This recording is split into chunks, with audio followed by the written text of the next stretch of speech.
so much, George. So, if anyone came to the last Open Studios, it was very exciting, but I only ended up talking with about 6 adults the entire evening because I had recreated the ransacking of sculpture space by 8 to 11-year-olds, and I did it in that studio where it was a lot of trash, but at the height of the average 8-year-old. And that meant, for some reason, I didn't foresee this, but all the kids ran into that space and had a lot of fun. Pillows I put on the ground for people to look up through the glass where all the trash was on top of it. Those little kids just took those pillows and hit each other and had so much fun. And all the adults, the ones that were brave, I got to talk to. And it was a discussion about how do we rethink of this kind of traumatic event, but also I saw so much good out of it. There was a lot of people like Kels and Max who came by to volunteer, and to me there's something that's so exciting about sculpture space. I grew up and cut my teeth in art in Detroit, so I feel like a post-industrial city with artists tend to be this different thing where it's not just about, oh, in my career I'm gonna rise and do all these things, but there's so much more collaboration. So the next iteration was, well, why don't I take a bunch of these metal sculptures and make queer cubes? And I had this feeling of why do I feel like I'm in an Edward Hopper painting? But there's is it illegal to paint bright houses in Utica? It's very gray in many areas. So I was thinking about, I want to make work about being neuroqueer. I want to make all of this stuff where we can talk about identities, but not in a way that I'm thinking about it as I am this and I will always be this. But I just wanted to maybe have a little bright, happy flag that says hey, there's a bunch of artists here.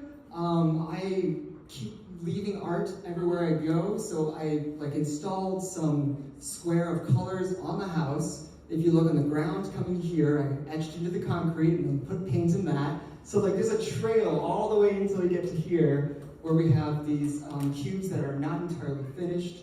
And Kels can talk more about that, but I have this idea which is much more a communal question amongst artists, especially sculptors, which is there such a thing as queer sculpture? Is there an aesthetic? What does that look like?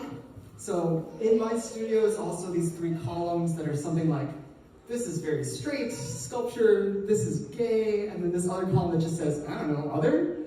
And these are the kinds of things that I do. I usually make stuff to have a conversation that kind of gets me to think beyond what I can even imagine, but I can't do it on my own. So I invite you all to come by and get into this kind of conversation that might seem a little uncomfortable, but if you start thinking about the friends you have and the kind of work that they make, I'd be really curious to know what are the kinds of themes that come up? What's the kind of look that certain things have? Is there a certain reason why post-industrial cities might be a little bit more masculine or more rusty iron, things like that? But, and at this point, we're also going to invite some more queer folks from all around upstate New York, and hopefully some will come by on Saturday, and we'll just keep making work. But yeah.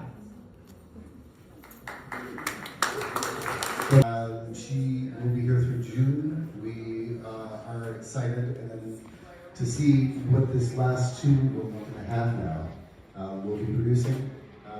Working in collaboration with Cedric this last 3 weeks or so.